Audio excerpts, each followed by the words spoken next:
بسم الله الرحمن الرحيم اللهم صل وسلم وبارك على سيدنا وحبيبنا محمد الفاتح ما أغلق الخاتم لما سبق ناصر الحق بالحق والهادي إلى صراط المستقيم وعلى آله وصحبه حق قدره ومقداره العظيم والحمد لله. We're going to continue on with the book. Before we begin the book, just some brief words about the occasion of today. Of course, today is the birthday of Fatima Zahra al-Batul, the great lady, the greatest lady of them all, the leader of the women of paradise. MashaAllah. So it's her blessed day today. So it's a day to really try to seek out barakah. The ulama, they have this concept called tabarruk. Tabarruk is to seek blessings from the pious. Whether you're seeking blessings from the person or whether you're seeking blessings from their items, their relics, or anything connected to them. And this applies to the Anbiya and also to the Salihin as well. As we know from many narrations, and also just from the ijma', just from the consensus of the scholars throughout the ages, that we take tabarruk, we take blessings. So on a day like today, when we have someone like Fatima Zahra was born on this blessed day, it's of course a day when we should, at the very least, we should be reading like, Fatiha and Surah Yasin in her blessed name. And then we should be, beyond that, continuing not just to make dua, but also be trying to take on some of the meanings of her life. So Fatima Zahra radiallahu anha was a truly magnificent woman in every way. She was the most beloved of the children of the Prophet ﷺ to him. And she was recognized as being the greatest of all of the Sahaba, actually. Her rank is greater than Abu Bakr as-Siddiq. So obviously, ordinarily, when we talk about the ranks of the Sahaba, we talk about the males. So we talk about the four great ones: Abu Bakr as-Siddiq, Sayyidina Umar ibn al-Khattab, Sayyidina Uthman bin Affan, and Sayyidina Ali ibn Abi Talib. But greater than all of those is actually Fatima Zahra.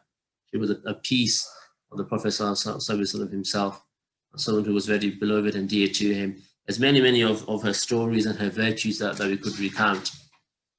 But what we really just want to mention is a couple of things, just more so thematic, about what were the themes, or what are the things that we can take from her life that will benefit us.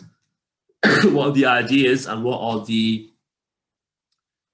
key principles that she lived her life by, rather than going into the details, which people know, inshallah, and people should continue to learn about. And one of those key principles that were in her life is what we call sacrifice. So she was a woman who was on the front line, sacrificing for the sake of Islam. So we see, for example, when the companions make the hijrah, they make the hijrah in many different ways. So Sayyidina Fatima Zahra makes the hijrah on foot, barefoot, walking, and it's about 250 miles, whatever the distance is. And she entered into Madinatul Munawwara with her feet bleeding. This was the level of sacrifice that she took every single step and took it upon herself. The daughter of the Rasul Sallallahu Alaihi Wasallam, no doubt she could have had assistance, but this wasn't what the Prophet Sallallahu Alaihi Wasallam himself wanted, and this also isn't what Fatima Zahra herself wanted as well. She was known, one of the many titles was Abiha, the mother of her father. So she was known, again, for standing. They mentioned on a famous occasion, once the Prophet ﷺ, when he was praying at the Kaaba, and one of these shayateen, one of these mustahzi'un, one of the ones who would mock the Prophet ﷺ, Uqba bin Abi Mu'ayt, he took like the entrails of a sheep, the entrails of a sheep, and he deposited this, or he flung this upon the blessed body of the Prophet ﷺ, upon his blessed back whilst he was in sajda, whilst he was in sujood. And then Fatima Zahra saw this, and she went herself as a young girl. She was a very young girl at that time, like under 10. She went and she lifted the entrails. And she cleaned the entrails off the blessed back of the Prophet ﷺ. And then she even called out to those people, like, what are you doing? She even spoke out for the Messenger of Allah Sallallahu Alaihi Wasallam. This is somebody from a very, very young. She witnessed great difficulties that her father went through. She witnessed great difficulties that her mother went. She saw her mother die. due to the sacrifices that her mother Khadija al-Kubra made for the religion. She saw her. So she was, from a very, very young age, reared in this regard. And she was really extraordinary in every possible way. One of the hadiths we found about Sayyidatuna Aisha, the blessed wife of the Prophet ﷺ, that she said that I didn't see anybody more resembling of the Prophet ﷺ, yeah? I didn't see anyone more resembling of the Prophet ﷺ in what? In his deen, yeah? In terms of religion, in terms of khuluq, in terms of character, and even in the luminescence of his face than Fatima Zahra. She was the complete embodiment of everything the Prophet ﷺ came with. And she said, so then Aisha said that when the Prophet ﷺ, when Prophet ﷺ was in a gathering and Fatima Zahra would walk in, that he would stand for her.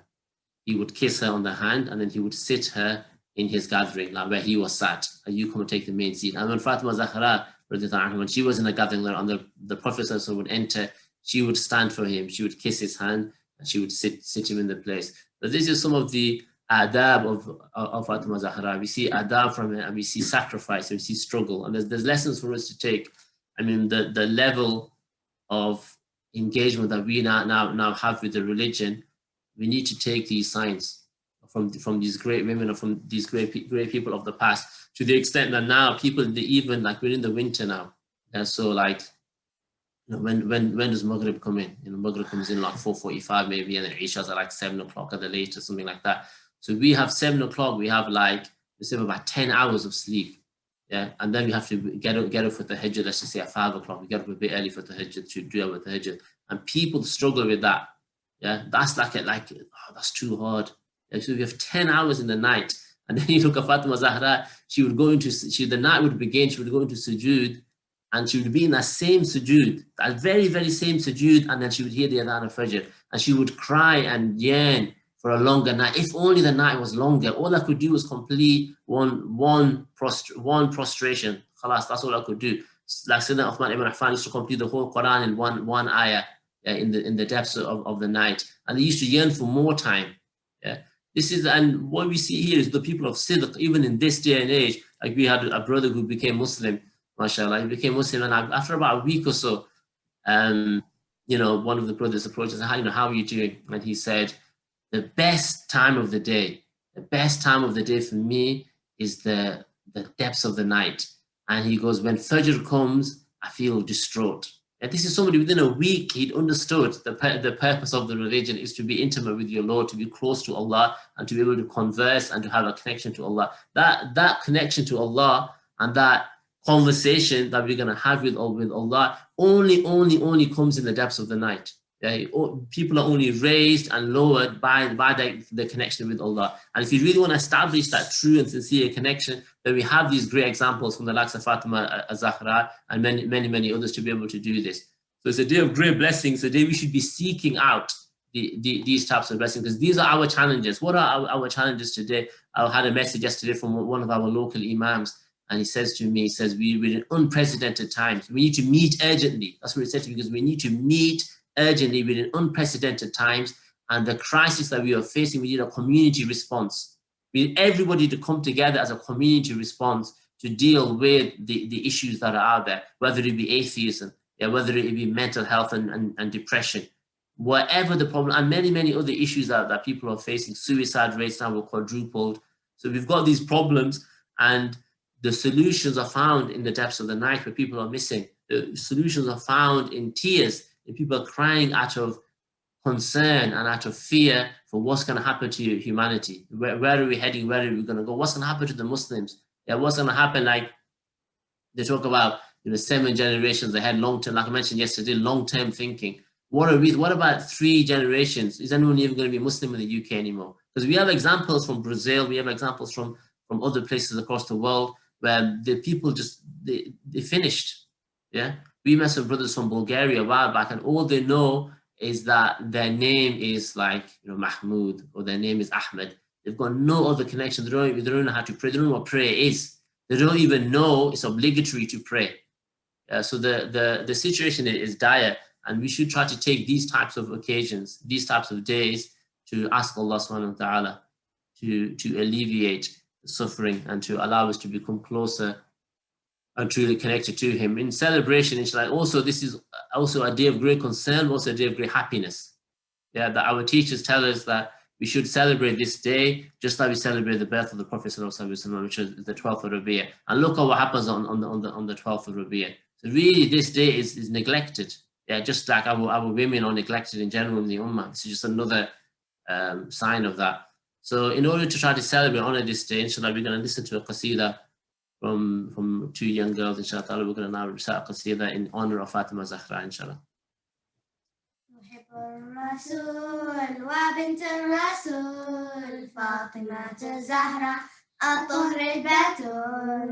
نحب الرسول وبنت الرسول فاطمة الزهراء الطهر البتول. أم أبيها يا فخر نبيها يلبي الرسول تلبي البتول. سلام سلام من رب الأنام لأمنا الحرة خديجة الكبرى. سلام سلام من رب الأنام لأمنا الحرة خديجة الكبرى. باب المدينة فداء الرسول علي بن أبي طالب زوج البتول. أهل الكساء وأهل الرسول حسن والحسين أولاد البتول. نحب الرسول وبنت الرسول فاطمة الزهراء الطهر البتول. فاطمة يا فاطمة لك روحي يا فاطمة. فاطمة يا فاطمة لك روحي يا فاطمة. بدعة من النبوة بنت الرسول فاطمة. يا زهراء يا زهراء يا زهراء يا زهراء. زهرة نور عيني من آذاها يؤذيني. هكذا قال الرسول فاطمة أنت البتول. نحب الرسول وبنت الرسول فاطمة الزهراء الطهر البتول. نحب الرسول وبنت الرسول فاطمة الزهراء الطهر البتول.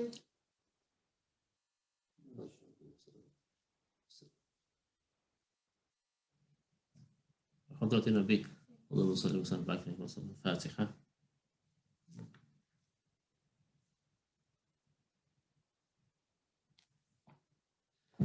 Bismillahirrahmanirrahim. So if we continue, and now we're looking at this topic of da'wah and some of the advice given by one of our blessed teachers.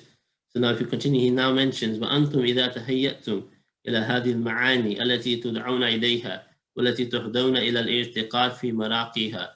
كانت الآثار في تبليغكم لمن حواليكم غير الآثار، وكانت الحالات التي تبلغون بها غير الحالات، وتهيأتم للخدمة في تجديد هذه الرسالة على رأس هذا القرن الذي واجهنا وواجهكم وواجه هذه الأمة كلها. لا بد لنا من التفات لحقيقة النداء والمنادي ينادي.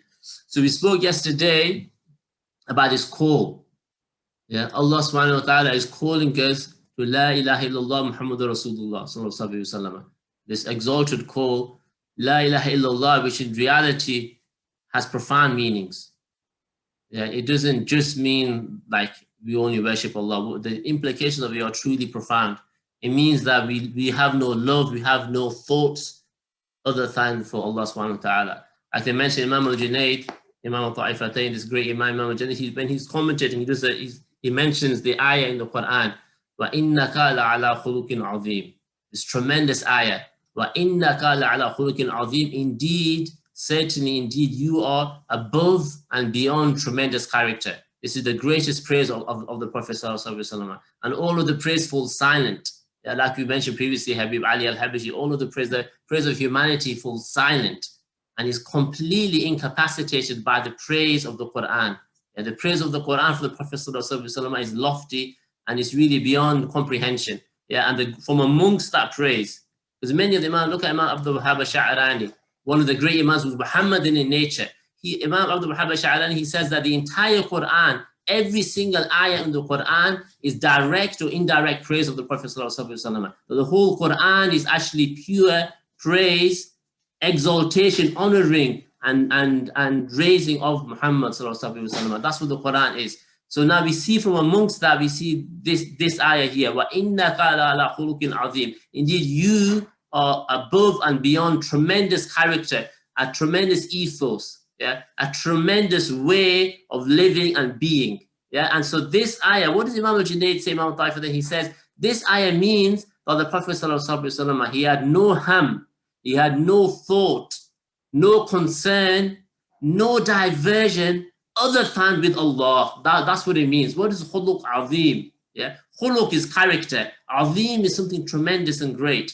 So we can have khuluq hasan, but we can't have khuluq azim.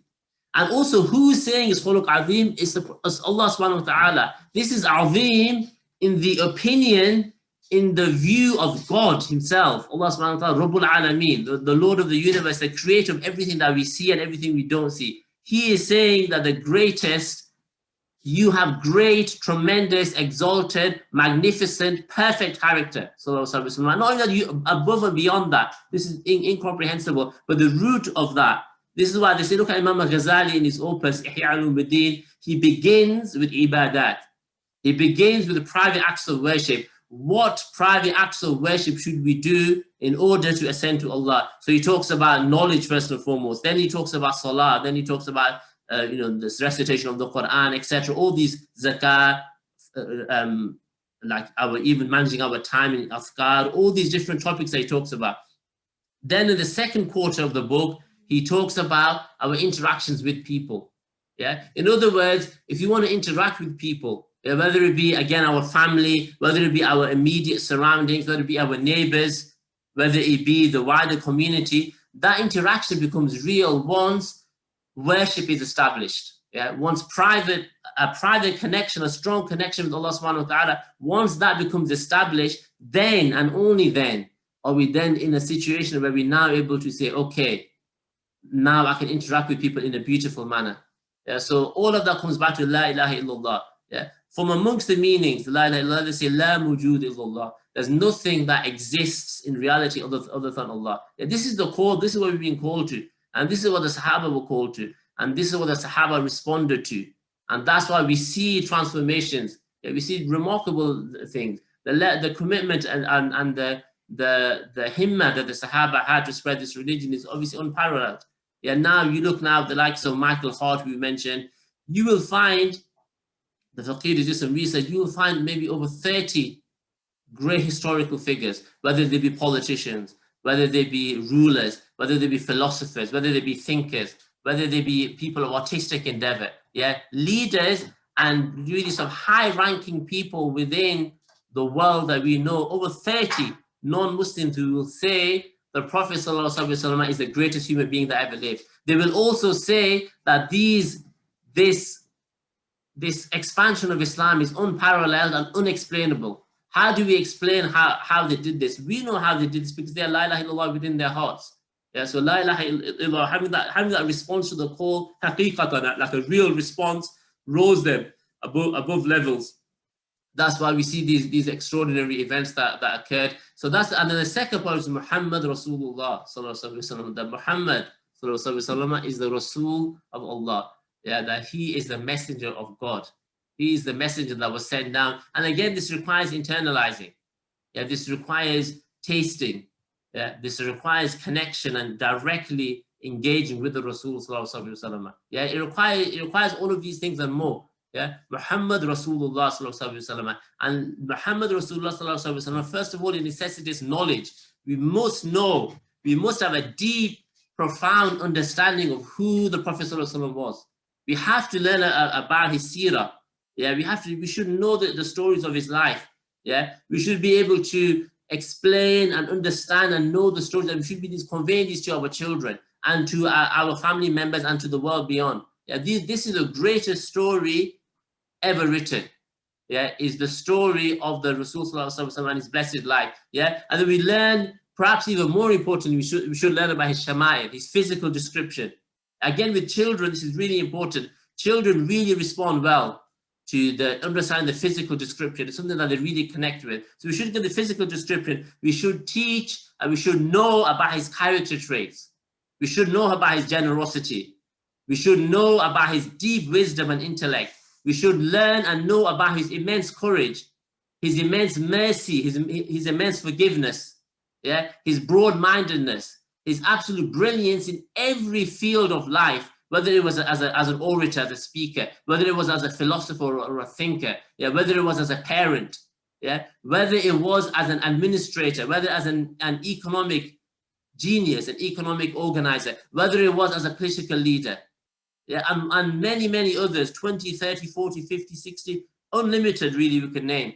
But Habib Qadir Mustaqaf, one of our teachers, he says that the awsaf, the attributes of the Prophet Muhammad sallallahu alaihi wasallam are unlimited, infinite in nature, infinite. Yeah, because this is symmetry with the divine. This is the Prophet sallallahu Muhammad Rasulullah. So we know about his seerah, we have to learn about his shama'il, we have to learn about his khasa'is.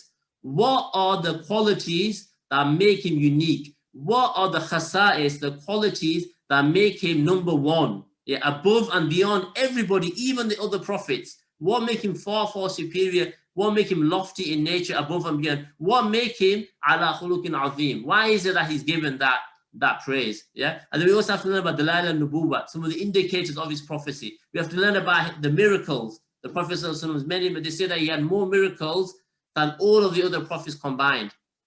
And the Prophet himself, they mentioned over 1,000 miracles. Some mentioned 3,000 and even more. The amount of miracles, and in reality, his entire life was a miracle. I mean, his name is a miracle. His name is Muhammad. He's the first one to be called Muhammad sallallahu alaihi wasallam, which means what? It means the one who is intensely, intensely, intensely praised. The one who is intensely praised. And there's nobody in human history who has been praised as much as the Prophet sallallahu alaihi wasallam. The amount of poetry written upon him is unparalleled. Even if you just took one poem, just take the Burda al-Musharrafah, just one poem written on the Prophet sallallahu alaihi wasallam.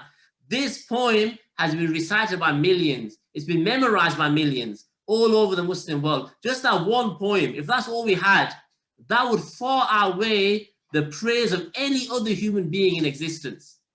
Just that one poem would far outweigh. And then we have, how many do we have? How many do we have in different languages? They say the Prophet ﷺ, he's praised in every human language.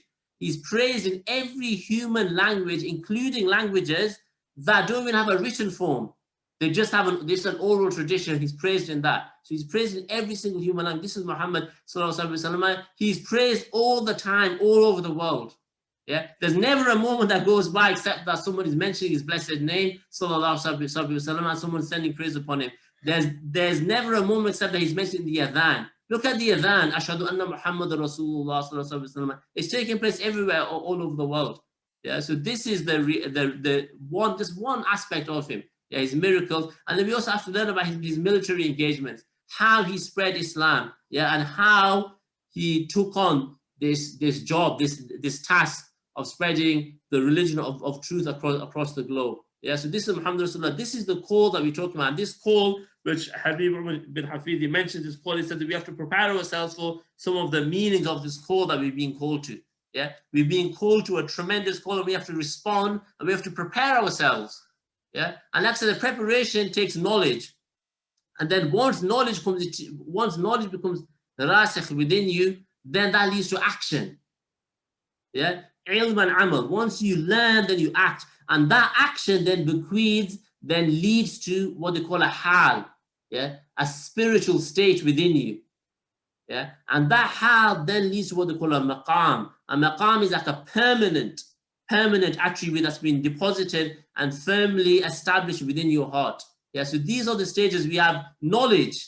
We learn about these lofty meanings of the religion. Then that knowledge is implemented, acted upon, brought into our lives in a real anchored sort of way. And then beyond that, that then bequeaths a hal, a temporary state of devotion to the divine, a temporary state which then becomes permanent, yeah, which is maqam. That's one way. When you look at the Prophet ﷺ, what did they say? They say you learn about him. And when you learn about him, then you fall in love with him. Yeah, to see him under yeah, to the one who saw him suddenly, the one who just looked upon him suddenly, he was in awe of him, like the woman who begins to shake. Yeah, the Prophet is sat in that position as the kurfasa position like this in the masjid, and she sees him from behind, so she begins to shake. And then the Prophet says the famous words, al-miskina, alayha sakina. Yeah, this miskina, all that descend sakina, descend like calmness upon this poor lady, and then she kind of calms down. Yeah, so we see this, but then the ones who intermingle with him, with knowledge, they always love him. Yeah, so and then once that love becomes established, then it's ittiba', then it's following of the Rasul. Many false claimants we can have. We can make false claims. I love the Rasul, but do you really love the Rasul? Where's the evidence? Yeah, like one of them, he said to the Prophet, he said, Ya Rasulullah, I love you. Prophet said to him, then prepare for poverty. Prepare for poverty. So maybe I don't love you anymore. Yeah, maybe the love's wavering now. Yeah, and we find this also with Imam Malik. One of them is Imam Malik's students. He said the same thing to me. He said, I love you. He said, prepare for poverty. Yeah, so the point here is that these people who really loved him, they gave it all. Yeah, they sacrificed, and therefore their love was real. Yeah, because ittiba' is the greatest proof of your love. Also, there's no ittiba' without mahabba. Mahabba is actually the foundation that then leads to a true following. So this is the call that we're being asked to respond to, and it leads to an irtiqa, it leads to an ascension. Yeah, and then it also leads to an impact in terms of our conveyance of the message as well. Yeah. Then he goes on, he talks about we should prepare ourselves for serving the renewal of this message. Now, this is a very important concept. He said we should attempt to prepare ourselves to serve the renewal, the tajdeed of the message. And this is the essence of where we're at now. We're in a time of darkness. We're in a time where people have become really, really distant from the realities. Yeah, to the extent that you visit some of these places, like I remember one of our brothers in Liverpool, he visited Mauritania just for like a week, and he came back and he said, so I was wondering, am I even a Muslim? Am I even Muslim? Like, because I saw these people who are engrossed in knowledge. They're engrossed in the remembrance of Allah. They're engrossed in the Quran. They're engrossed in service of creation. Yeah, they're engrossed in all of the higher meanings of that the Quran and the Sunnah and this beautiful religion came with. And you start thinking, what am I even should I even consider myself a Muslim? Look at these people. Yeah, you get a sense of that. So therefore, there's a need for renewal. Yeah, there's a need to renew this. So we should become servants of that renewal in whatever capacity we can. Whether we lead the renewal ourselves within our areas, or whether we support those who are trying to renew, yeah, in the broadest possible sense. So he says we should read this is an allusion to the famous hadith about Allah subhanahu wa ta'ala sending a mujaddid. Yeah, he sends a renewer at the beginning of every generation, or the beginning of every century. Yeah, so he said that we should do that, and yeah, that is necessary for us to turn to the reality of this call, because the caller has called. Yeah, we have heard the call. Now it's upon us to turn wholeheartedly to that call. Yeah, and to become embodiments of that call, and to become people that then go out and spread that call. Yeah, it's internalization of the call, and then once it's been internalized, it's then going out and spreading that call. And this requires people to rise up. And like it says in the Quran, if you don't, it's going to happen anyway. Yeah. If you turn away, Allah will replace you with another people. They won't be like you, which we're actually seeing before our eyes. If you look since the 90s in the West, who are the great callers who are renewing the religion? A lot of them are converts. Yeah, like you look at that Sheikh Hamza Yusuf, Sheikh Abdul Hakim Murad, Dr. Umar Farooq Abdullah. These are like some of our leading lights. They're all converts. And it's interesting, isn't it, that that's one, because we completely failing in our job. Like with those we travel at the Fakir, we went to Fez and we met students of knowledge there. We stayed there for about 3 years. If you look in Fez, 90% of the people we met were converts. 90% of the students of knowledge were really taking the religion seriously, full time. Yeah. And I met one brother who was there, and he said, he's from the UK, and he said that, you know, I hear so much talk amongst our circles, you know, whether it be the micro madrasa, whether it be, you know, this, the I syllabus or whatever other courses, we see so much talk. Oh, I've got to go abroad. Yeah, I've got to go and study. I've got to go and this, because no one's here. What's happened? Like there's a 0.001% that actually do it. The rest of them, and then the ones who do it are generally converts. Yeah, so that's happening now. So it's up to us. We can sit on the sidelines and let other people take everything and take the rewards and take the murafaqa with the Rasul and take the vision, being able to gaze upon the countenance of Allah. We can allow them, or we can partake in this, because it's going to happen. Yeah, whether we're aware of it or not, whether we like it or not, it doesn't matter. It's going to happen. Yeah, the Prophet sallallahu this great promise that he gives to Fatima Zahra. Yeah, an appropriate promise for today. Yeah, that he gives her the promise that there's going to come a time, there's not going to be a single house, yeah, except that the religion of your father will enter into that house. Every single house Islam will enter. Yeah, so Islam is going to enter across the entire planet. Every single house Islam is going to enter into it. So do you not want to be a part of that? Do you not want to be engaged with that call, with then going out and having the honor and the sharaf of being able to stand and say, I stood with the Rasul at that time. Yeah, I stood with his message, I stood with his way, I stood with his meanings. Yeah, I stood with him. What a boast to have on the Yawm al-Qiyamah, inshallah. So this is just some of the meanings here. So we'll continue on tomorrow, inshallah ta'ala, by looking at some of the more meanings of what is meant by this call, inshallah ta'ala. If there's any questions, people can ask questions. They can either type or they can unmute that mic, bismillah, and they can ask, inshallah.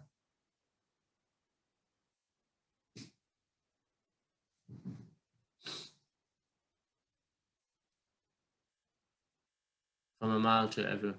18th is Mawla Fazl. So what we were taught is that it's the 20th. This is what we were taught initially, and that's the 20th. So it's actually today, the 20th of Jama'at al-Ukhra. Any of this?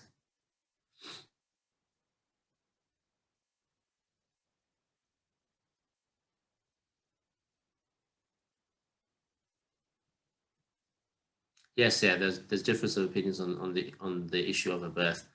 From what we were told, we take this as the day. Inshallah. Is there any other questions, inshallah? Should we email any questions if long? You can email any questions, but marhaban, we can take the questions now as well. It's not a problem. It's whatever. We can.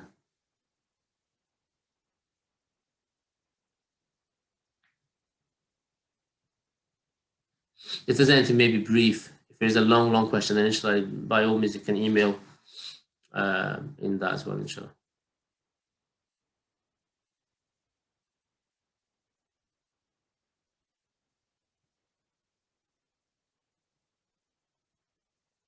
Okay, inshallah. We'll stop there, inshallah, then we'll continue on. Inshallah with the dust tomorrow. Wa sallallahu ala sayyidina Muhammad, walhamdulillahi rabbil alameen.